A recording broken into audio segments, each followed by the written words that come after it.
नमस्कार दोस्तों, स्वागत है आपका हमारे चैनल के अंदर। आज हम करने वाले हैं हमारे चैप्टर नंबर 7 डायरेक्टिंग का पार्ट नंबर 4, जिसके अंदर हम डिस्कस करेंगे क्या, कम्युनिकेशन। हम पिछले 3 एलिमेंट्स डायरेक्टिंग के डिस्कस कर चुके हैं, सुपरविजन, मोटिवेशन एंड लीडरशिप, और आज हम करने वाले हैं कम्युनिकेशन। तो कम्युनिकेशन होता क्या है, मैं आपसे क्या कर रहा हूं, कम्युनिकेशन कर रहा हूं। डायरेक्टिंग फंक्शन कब पॉसिबल है, जब कम्युनिकेशन होगा। बाकी अदर एलिमेंट कब पॉसिबल होंगे, जब कम्युनिकेशन होगा। सुपरविजन, मोटिवेशन, लीडरशिप तभी पॉसिबल है जब कम्युनिकेट करेंगे आपस में 2 या 2 से अधिक लोग। एक ऑर्गेनाइजेशन के अंदर एक मैनेजर की सक्सेस किसके ऊपर डिपेंड करती है, कम्युनिकेशन के ऊपर। इसलिए आज की डेट में कम्युनिकेशन को बहुत ही बड़ा रोल दिया गया है। किसी भी सक्सेस पाना है तो उसके अंदर किसके ऊपर ध्यान देना, आपको कम्युनिकेशन के ऊपर। Knowledge is necessary but communication must be required. तो कम्युनिकेशन होता क्या है भाई, इसके बारे में डिस्कस कर लेते हैं, कैसे कैसे, ठीक है, इसके फीचर्स, देन इसके बारे में आगे पढ़ते हैं। तो सबसे पहले क्या कह रहे हैं, कम्युनिकेशन इज अ प्रोसेस। ये एक प्रोसेस है किस चीज का, of exchange of ideas, facts and feelings etcetera. Idea हो, फैक्ट हो, फीलिंग हो, कोई भी बात, क्या कह रहे हैं, बिटवीन 2 और मोर। कम्युनिकेट करने के लिए कम से कम कितने लोग चाहिए, 2 या 2 से अधिक। मैं आपस में तो बात नहीं कर सकता ना, आप लोग हो तभी तो मैं आपसे कम्युनिकेट कर रहा हूं। तो कह रहे 2 और मोर पीपल टू क्रिएट एक म्यूचुअल अंडरस्टैंडिंग, और एक म्यूचुअल अंडरस्टैंडिंग पर आए, दोनों की एक आपसी समझ हो, आपसी सहमति हो उस चीज पर, उसको क्या बोला जाता है, कम्युनिकेशन। तो कम्युनिकेट कैसे करा जा सकता है आज की डेट में, तो these are the common mediums और मेथड्स। तो कह रहा था कॉमन फॉर्म्स, मीडियम्स या फिर methods of communication are spoken words, बोलकर, जो मैं आपको कर रहा हूं। दूसरा रिटन वर्ड्स, ये भी मैं आपको दिखा रहा हूं लिखकर। तीसरा डायग्राम की फॉर्म के अंदर डायग्राम बना देना भाई, ठीक है, या फिर कोई पिक्चर दिखा देना, क्या कोई एक पर्टिकुलर पिक्चर दिखा देना, या फिर गेस्चर के द्वारा। गेस्चर्स क्या होते हैं, विंकिंग ऑफ आईज, ठीक है ना, लिपसिंग करना, इशारे करना, ये सारे किस में आते हैं, हमारे गेस्चर्स के अंदर आते हैं। These are the common mediums जिनके द्वारा हम अपनी आइडियाज को, फैक्ट्स को, फीलिंग्स को ट्रांसफर कर सकते हैं एक पर्सन से दूसरे पर्सन के पास। एक ऑर्गेनाइजेशन के अंदर सजेशंस भी होते हैं, प्रॉब्लम्स भी होती हैं, उनको भी ऐसे ही आदान प्रदान किया जाता है, ठीक है। अब आगे बात करते हैं कि जो ये फीचर्स हैं किसके, कम्युनिकेशन के, क्या। तो सबसे पहला कह रहा है इट रिक्वायर्ड 2 और मोर पीपल। इसमें कम से कम कितने लोग चाहिए, 2, ठीक है। कम से कम कितने लोग चाहिए, 2, क्योंकि भाई 2 लोग होंगे तभी तो आपस में कम्युनिकेट करेंगे, तभी तो एक निष्कर्ष पर निकलेंगे, ठीक है ना। दूसरा है परवेजिव फंक्शन। भाई अब कम्युनिकेशन तो हर जगह चाहिए, हर एक डिपार्टमेंट में, हर एक लेवल पर, ठीक है। That's why it is pervasive function. Pervasive का मतलब पता ही है आपको, एवरीवेयर। कह रहे कॉन्टिन्यूस प्रोसेस है। कॉन्टिन्यूस कैसे है भाई, बिल्कुल है, डायरेक्टिंग फंक्शन हो रहा है, ठीक है ना। जब हम एक पर्टिकुलर काम को करेंगे तो उसमें भाई कम्युनिकेशन करना पड़ेगा। जब वो काम हो जाएगा तो अगले की तरफ बढ़ेंगे, तो क्या है, कम्युनिकेशन क्या, बार बार होने वाला प्रोसेस, क्या है, कॉन्टिन्यूस, सतत, बार बार। अगला कह रहा है सर्कुलर फ्लो। मैं अगर आपसे क्वेश्चन करूंगा तो उसका आप आंसर दोगे ना, फीडबैक रिटर्न में आएगा, तो ये क्या, सर्कुलर फ्लो कर रहा है। क्या कर रहा है, सर्कुलर फ्लो कर रहा है। इसको क्या बोला जाएगा, सर्कुलर फ्लो। तो कम्युनिकेशन के क्या, 2 और more people, pervasive, continuous, circular flow. Meaning समझ में आया कैसे कैसे। अब हम बात करेंगे इसकी किसकी, इंपॉर्टेंस की, और उसके साथ साथ एलिमेंट्स ऑफ कम्युनिकेशन प्रोसेस। तो कम्युनिकेशन प्रोसेस जो काम करेगा उसके क्या क्या तत्व होते हैं, एलिमेंट्स होते हैं, ठीक है। तो शुरू करते हैं इंपॉर्टेंस। कम्युनिकेशन अगर हम करेंगे तो उसके क्या महत्व है, उसके क्या क्या बेनिफिट है ऑर्गेनाइजेशन के अंदर जब डायरेक्टिंग फंक्शन परफॉर्म किया जाता है बाय द मैनेजर, ठीक है।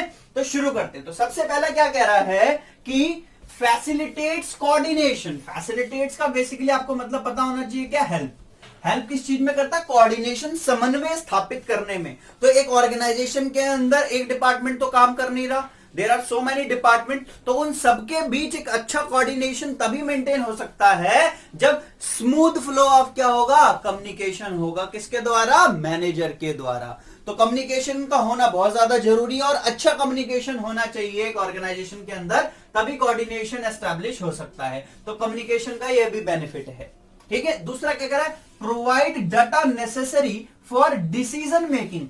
एक निर्णय लेने में, एक डिसीजन लेने में ठीक है, क्या चाहिए होता है? डाटा। और डाटा कब मिलेगा? जब कम्युनिकेट किया जाएगा अलग अलग लेवल्स पर, अलग अलग डिपार्टमेंट में, ऑर्गेनाइजेशन के अंदर। जब तक वर्कर्स और मैनेजमेंट आपस में क्या नहीं कर लेंगे, डाटा नेसेसरी प्रोवाइड नहीं कर देंगे, तब तक बात नहीं बनेगी। तो डिसीजन मेकिंग प्रोसेस के अंदर भी कम्युनिकेशन का बहुत बड़ा योगदान है। अगला कह रहा है increases managerial efficiency. If a person good in communication, उसका जो कम्युनिकेशन बहुत ज्यादा अच्छा है, तो उसकी एफिशिएंसी डे बाय डे क्या होती रहेगी? इंक्रीज होती रहेगी। क्योंकि आज की डेट में हर एक ऑर्गेनाइजेशन ऐसे लोगों को चाहती है जो बहुत फ्रीक्वेंटली एंड बहुत ही गुड, अच्छे तरीके से क्या कर सकते हैं? कम्युनिकेट कर सकते हैं और अपनी बात को दूसरे की और दूसरे की बात को अपने तक बहुत ही कॉमन अंडरस्टैंडिंग पर ला सकते हैं। तो ये मैनेजरियल, मैनेजमेंट की भी एफिशिएंसी, मैनेजर की एफिशिएंसी को भी क्या करता है? इंक्रीज।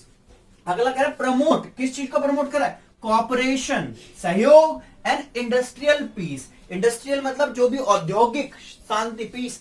भाई जब दो लोग झगड़ रहे हैं, क्यों झगड़ रहे हैं? क्योंकि उनकी एक कॉमन अंडरस्टैंडिंग नहीं है, उनमें क्या अच्छा कम्युनिकेशन नहीं है। अगर मैं पॉजिटिव बोल रहा हूं तो वो नेगेटिव ले रहा है, ठीक है ना? वो पॉजिटिव बोल रहा है तो मैं नेगेटिव ले रहा हूं, क्योंकि वो एक अंडरस्टैंडिंग पर नहीं पहुंच पा रहे, ठीक है? तो कम्युनिकेशन का काम क्या है? वर्कर्स और मैनेजमेंट के बीच क्या एस्टैब्लिश करना? इंडस्ट्रियल पीस एस्टैब्लिश करना और कॉपरेशन मेंटेन करवाना। तो कम्युनिकेशन किस चीज को प्रमोट करता है? कॉपरेशन, सहयोग और औद्योगिक शांति। पीस होगा तो ऑर्गेनाइजेशन ऑटोमेटिकली क्या होती रहेगी? इंक्रीज होती रहेगी डे बाय डे। और ये क्या एस्टैब्लिश करता है? Effective leadership. क्या एस्टैब्लिश करता है? Effective leadership. अगर एक मैनेजर गुड इन कम्युनिकेशन, तो वो एक अच्छा इन्फ्लुएंसर भी कहलाएगा कहीं ना कहीं, ठीक है? तो कम्युनिकेशन क्या है? बहुत बड़ा रोल रखता है किसके अंदर? मैनेजमेंट के अंदर। जैसे कि हमें पता है कि डायरेक्टिंग फंक्शन क्या है? एक्शन के प्रति, और उसके 4 एलिमेंट्स हैं, supervision, motivation, leadership and communication. तो बाकी अदर एलिमेंट तभी पॉसिबल होंगे जब कम्युनिकेशन अच्छा होगा। तो इसके इंपॉर्टेंसेस क्या बताया? Facilitate coordination, provide data necessary for decision making, increases managerial efficiency, promote cooperation and industrial peace, establish effective leadership. तो इसको निमोनिक क्या बनाया मैंने? CDEMI। क्या बनाया है? CDEMI। तो C का मतलब क्या है? कोऑर्डिनेशन। सी का मतलब क्या है हमारा? कोऑर्डिनेशन। डी से हमारा क्या है? Decision making. डी से हमारा क्या है? Decision making. एम से हमारा क्या है भाई? एम से इंक्रीज मैनेजरियल एफिशिएंसी। आई से क्या है हमारा? Industrial piece. ई से हमारा क्या है? Effective leadership. ठीक है, इतनी बात समझ में आई है। अब हम बात करते हैं जो कम्युनिकेशन है वो किस प्रोसेस के द्वारा काम करता है, उसकी क्रोनोलॉजी क्या है, किस ऑर्डर में। प्रोसेस को क्या तोड़ा जा सकता है? नेवर एवर, ठीक है ना? हर एक चीज की क्या प्रक्रिया है, उसी तरीके से तो कम्युनिकेशन कैसे काम करता है, तो उसके क्या क्या एलिमेंट्स है, ठीक है? तो सबसे पहले यहां पर होता है सेंडर। सेंडर कौन है? जो व्यक्ति है जो अपनी बात को भेजना चाहता है, ठीक है? उसके पास क्या होगा? मैसेज होगा। उसके पास क्या होगा? मैसेज होगा। उसकी फीलिंग हो सकती है, या फिर वो कोई ऑर्डर हो सकता है, ठीक है, या फिर कोई वो आइडिया हो सकता है, कोई भी बात, ठीक है, उसके पास होगी। वो उसको क्या करेगा? पर्टिकुलर फॉर्म के अंदर एनकोड कर देगा। पर्टिकुलर फॉर्म के अंदर क्या कर देगा? एनकोड कर देगा, ठीक है? पर्टिकुलर फॉर्म में एनकोडिंग हो गई। उसके बाद वो सोर्स चुनेगा कि किस मीडिया से मैं उसको भेजूं, किस मीडिया से उसको भेजूं। There are so many sources to transfer the information from one place to another, one person to another person, ठीक है? तो उस मीडिया का चुनाव किया जाएगा और बिफोर रिसीवर के पास, रिसीव होने से पहले उस पर्टिकुलर फॉर्म को क्या करना होगा? डिकोड कर दिया जाएगा। डिकोड का मतलब क्या है? एक अंडरस्टैंडेबल मैनर में, ठीक है? देन वो रिसीवर उस बात को समझेगा, देन उसके प्रति अपना क्या देगा? फीडबैक देगा। क्या देगा? फीडबैक। लेकिन जब मैसेज को एनकोड किया जाता है तो समटाइम्स डिस्टर्बेंस क्रिएट हो जाती है, जिसको हम नॉइस भी कहते हैं, as you can see in the diagram. तो सबसे पहले क्या हमारा? सेंडर है। सेंडर है तो सेंडर ने वही अपनी बात रखनी है, तो उसके पास क्या एक मैसेज है, वो अपना ऑर्डर, फीलिंग, आइडिया कुछ भी देना चाहता है, ठीक है? उसके बाद क्या हो रहा है? हमारी एनकोडिंग हो रही है। एनकोडिंग करते समय क्या हो रहा है? नॉइस, ठीक है? उसके बाद वो मीडिया का चुनाव करेगा। किसका चुनाव करेगा? मीडिया की। किस सोर्स से अपनी बात को ट्रांसफर करूं? तो बिफोर रिसीवर के पास पहुंचने से पहले उसको क्या करा जाएगा? Decode, then receive. रिसीवर उसका क्या देगा हमको? फीडबैक। क्या देगा हमको? फीडबैक। तो ये थे हमारे क्या कम्युनिकेशन के एलिमेंट्स। क्या इतनी बात समझ में आई है आप लोगों को? ठीक है, तो अगर इतनी बात समझ में आ गई है तो अब हम आगे बढ़ते हैं। ठीक है गाइस, तो चलते हैं हम आगे किसकी ओर? फॉर्मल कम्युनिकेशन और इनफॉर्मल कम्युनिकेशन की। तो ये रहे हमारे कम्युनिकेशन के दो टाइप्स, एक का नाम है हमारा फॉर्मल और एक का है इनफॉर्मल।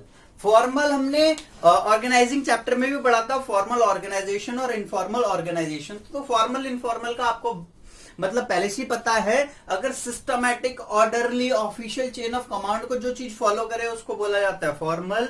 ठीक है, जब फॉर्मल तरीके से काम नहीं होता तो उसमें से क्रिएट होता है इनफॉर्मल। ठीक है, तो इनफॉर्मल में कोई भी फिक्स्ड पाथ नहीं होता, कोई डायरेक्शंस नहीं होती, बस उसमें हमने पर्टिकुलर काम को अंजाम देना होता है। इट इज टोटली मटेरियल कि उसमें किस काम को किस तरीके से करा गया है, लेकिन इसमें सब कुछ पहले से डिटरमाइंड रहता है, प्रोसीजरल होता है, वो ऐसा नहीं होता है। ठीक है, तो इसके बारे में हल्का सा मीनिंग बताते हैं, देन इसके advantages, limitation in the last topic semantic barrier. ठीक है, पर्सनल बैरियर, साइकोलॉजिकल, मतलब जो बैरियर्स है हम उनको डिस्कस करेंगे। ठीक है, तो फॉर्मल कम्युनिकेशन क्या है? तो it refers to official communication which take place following the chain of command, following the chain of command, एक सिस्टमैटिक तरीके से। ठीक है, whereas informal communication is that communication which take place without following the formal lines of communication, बिना follow करे। ये follow करता है, बताया होता है, इसमें ऐसा नहीं होता। ठीक है, तो कह रहे हैं यहां पर there is no fix direction और path for the flow of information. Information किस मैनर में जाएगी वहां पर कुछ भी फिक्स्ड नहीं है, लेकिन फॉर्मल में ऐसा रहता है। ठीक है, और इसको हम एक ग्रेप वाइन के नाम से भी जानते हैं। इनफॉर्मल एक नंबर में पूछ लेता है, it is also called grapevine communication. ठीक है, अब जो फॉर्मल कम्युनिकेशन है इसके भी कुछ टाइप्स होते हैं, दो होते हैं, एक होता है हमारा वर्टिकल और एक होता है हॉरिजॉन्टल, जिसको एक और नाम से जानते हैं लेटरल। ठीक है, वर्टिकल का मतलब आपको पता ही है भाई। ठीक है, अब डाउनवर्ड होगा तो मतलब इस तरीके से, वर्टिकल का मतलब ये है, हॉरिजॉन्टल का मतलब ये है। अपवर्ड होगा तो मतलब ऊपर। डाउनवर्ड क्या होता है? ऊपर से ऑर्डर्स, रूल, ठीक है ना, पॉलिसीज जो बनाई जाती है वो कैसे आती है? डाउनवर्ड्स। अपवर्ड क्या जाते हैं? सजेशंस, ग्रेवेंसीज, प्रॉब्लम्स, ये सारी बातें किधर जाती हैं? अपवर्ड मैनर में। हॉरिजॉन्टल और लेटरल कम्युनिकेशन क्या होता है? जब एक ऑर्गेनाइजेशन के अंदर सेम पोजीशन पर अलग अलग डिपार्टमेंट्स में जो लोग होते हैं वो आपस में कोऑर्डिनेट करते हैं, तो उसको क्या बोला जाता है? हॉरिजॉन्टल या फिर लेटरल कम्युनिकेशन। इतनी बात समझ में आती है? अब हम बात करेंगे इसकी advantages and limitations of formal and informal communication. तो आइए डिस्कस करते हैं फॉर्मल कम्युनिकेशन के फायदे नुकसान, सेम इनफॉर्मल के फायदे और नुकसान। फॉर्मल इनफॉर्मल आई होप समझ में आ गया होगा, उसके टाइप्स भी पता लग गए होंगे। तो अब बात करते हैं, अगर हम एकदम मतलब सिस्टमेटिक तरीके से ऑर्डरली जैसा बताया गया वैसे काम करें तो उसके क्या फायदे हैं? तो सबसे पहला कह रहा है एडवांटेज फॉर्मल का, कह रहा है सिस्टमेटिक रहेगा and orderly flow of communication, system के अनुसार चलेगा और जैसे ऑर्डर मिल रहे हैं उसके हिसाब से, पहला फायदा।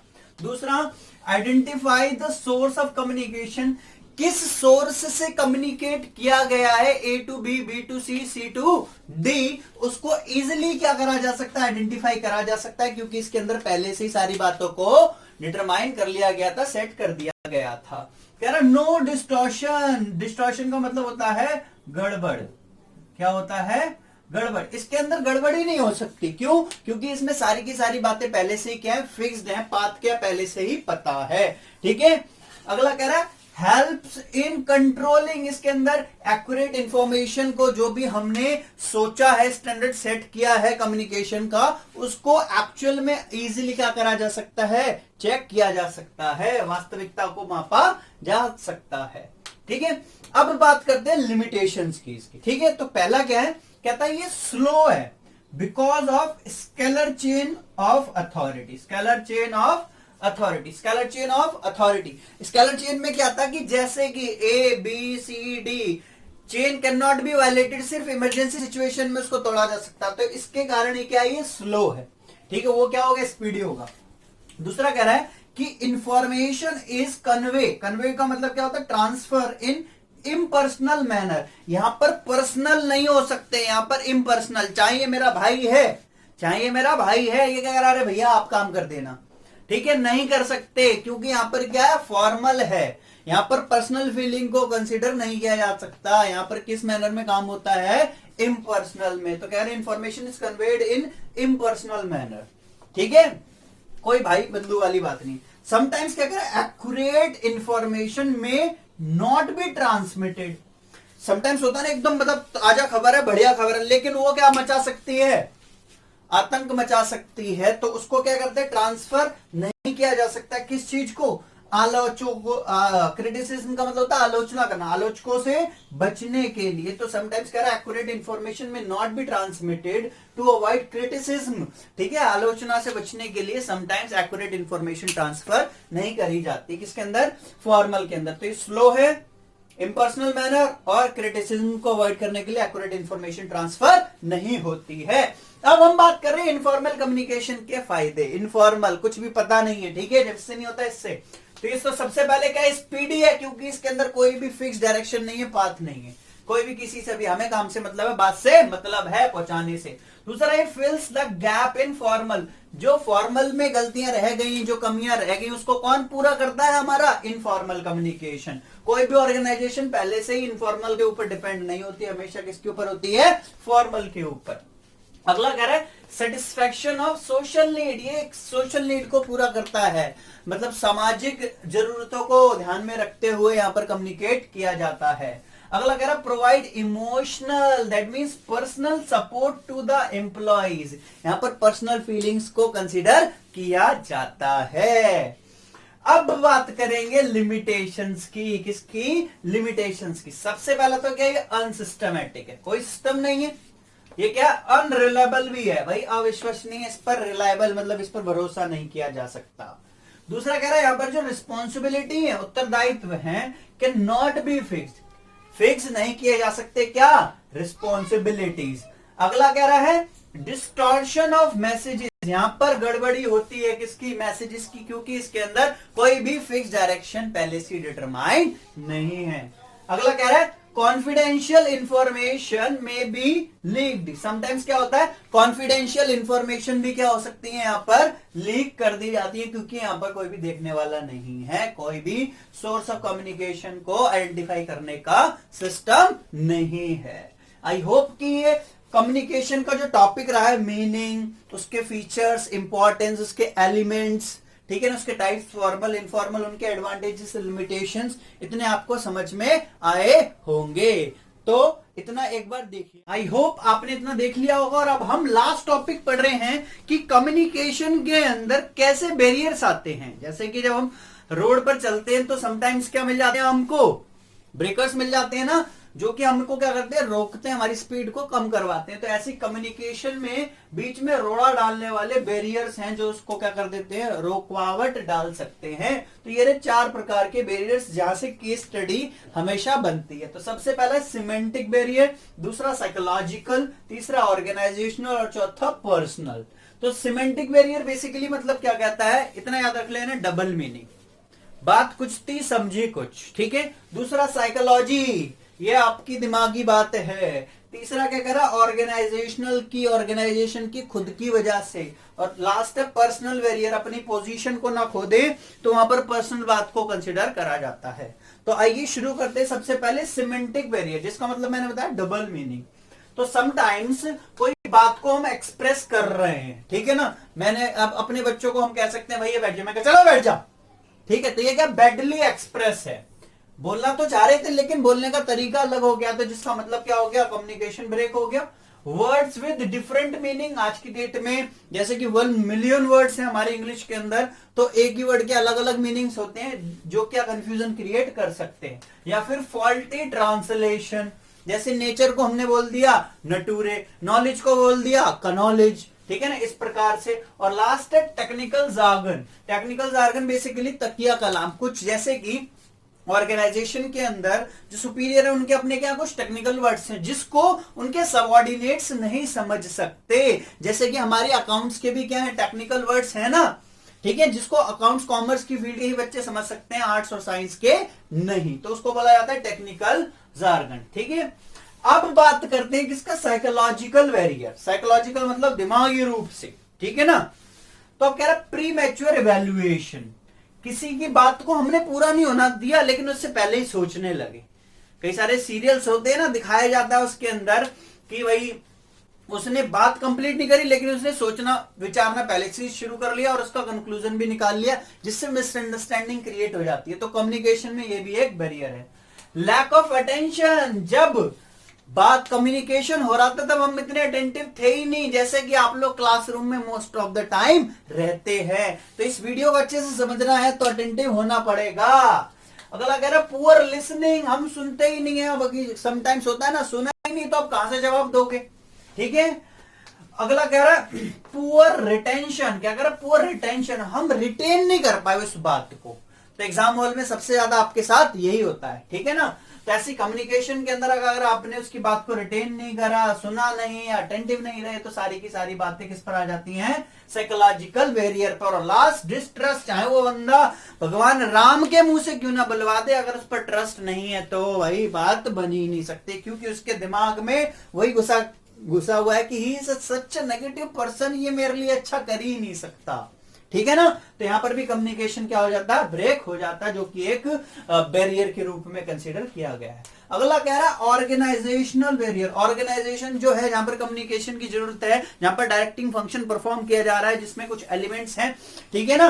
तो उसके अंदर ऑर्गेनाइजेशन की खुद की वजह से, तो समटाइम्स जो रूल्स एंड रेगुलेशंस होते हैं वो इतने रिजिड हो जाते हैं, कठोर हो जाते हैं, जिसके कारण कम्युनिकेशन का फेलियर हो जाता है। तो किसकी वजह से हो रहा है, ऑर्गेनाइजेशन की वजह से। तो कैसा होना चाहिए, फ्लेक्सिबल होना चाहिए। अगला है कॉम्प्लेक्सिटी इन ऑर्गेनाइजेशनल स्ट्रक्चर। तो जब हमने ऑर्गेनाइजेशन का स्ट्रक्चर बनाया तो वो बहुत ज्यादा कॉम्प्लेक्स था। कॉम्प्लेक्स का मतलब क्या है, जटिल। क्या है, जटिल, बहुत ही ज्यादा क्या मुश्किल है, जिसको समझना इतना आसान नहीं है। तो ऑर्गेनाइजेशन का स्ट्रक्चर इस तरीके से बनाया गया है यहां पर कम्युनिकेशन फ्लो नहीं कर पा रहा है, नहीं समझा जा सकता है। अगला कह रहा है organisational policy does not support free flow of information. Sometimes जो ऑर्गेनाइजेशन की पॉलिसी होती है, जो नीतियां होती हैं, वो सपोर्ट नहीं करती फ्री फ्लो ऑफ इंफॉर्मेशन, जिसके कारण क्या होता है, कम्युनिकेशन फेलियर होता है, ब्रेक होता है, रुकावट हो जाती है। किसकी वजह से, ऑर्गेनाइजेशन की वजह से। तीन बातें समझ में। The last one is personal. Personal basically बात किसमें कंसीडर किया है, सर साइकोलॉजिकल और पर्सनल में डिफरेंस क्या है। वो साइकोलॉजी उसकी दिमागी रूप से वहां पर ये बातें हो सकती हैं। यहां पर पर्सनल जस्ट लाइक एक मैनेजर को आप कंसीडर कर लो, मैनेजर, ठीक है। तो मैनेजर का क्या, lack of confidence of superior, उच्च अधिकारी का अपने सबॉर्डिनेट मतलब अधीनस्थ के ऊपर। अब मेरे को इस पर ट्रस्ट ही नहीं है, मेरे को इसके ऊपर कॉन्फिडेंस ही नहीं है कि ये कर सकता है। तो कई सारे पेरेंट्स भी होते हैं जो अपने बच्चों पर कॉन्फिडेंस नहीं दिखाते, जिसके कारण उनके जो सक्सेस होती है उसमें रुकावट आती है, बिकॉज ऑफ पर्सनल। उन्होंने पर्सनली ये बात सोच रखी है।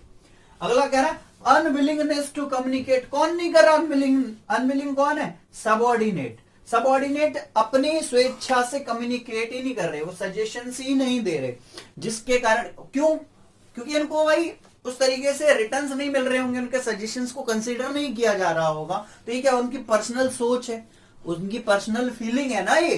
तो किसमें आएगा, पर्सनल बैरियर में। अगला कह रहा है lack of proper incentive stop the subordinates to offer useful suggestions. भैया हमें पैसा वैसा मिलता नहीं है तो हम इस ऑर्गेनाइजेशन के लिए काम करें, ये हमारी क्या है, पर्सनल सोच है, ठीक है। तो ये चार बैरियर समझ में आया, जहां से केस स्टडी आएगी। सर एक और टॉपिक तो आता है हाउ टू इंप्रूव इट। तो इंप्रूव करने के लिए क्या है, सबसे पहले तो भाई भरोसा दिखाना पड़ेगा, प्रॉपर फीडबैक, ठीक है ना, टोन पर ध्यान देना पड़ेगा, कंसल्ट करना पड़ेगा बाकियों से जब भी कोई बात करने जा रहे हो। और अंदर सबसे इंपॉर्टेंट जो बात है इसके अंदर वो क्या, हमारी बी अ गुड लिसनर। ऐसे इसको इंप्रूव किया जा सकता है। तो ये था ये हमारा पूरा पार्ट, जिसको हमने किसके ऊपर कवर अप किया है, कम्युनिकेशन के ऊपर। अगर आपको इसके अंदर कोई भी बात में डाउट हो तो आप मेरे को बॉक्स में बता सकते हैं, आपको कोई भी डाउट हो, और आप मेरे व्हाट्सएप के ऊपर भी मैसेज कर सकते हैं। I hope you enjoyed the video. तो प्लीज इस चैनल को सब्सक्राइब कीजिएगा, वीडियो को लाइक कीजिएगा, शेयर कीजिएगा, और ऐसे ही मेरे साथ जुड़े रहिएगा। मिलते हैं आपसे अगले वीडियो के अंदर। अभी के लिए बाय बाय, टेक केयर।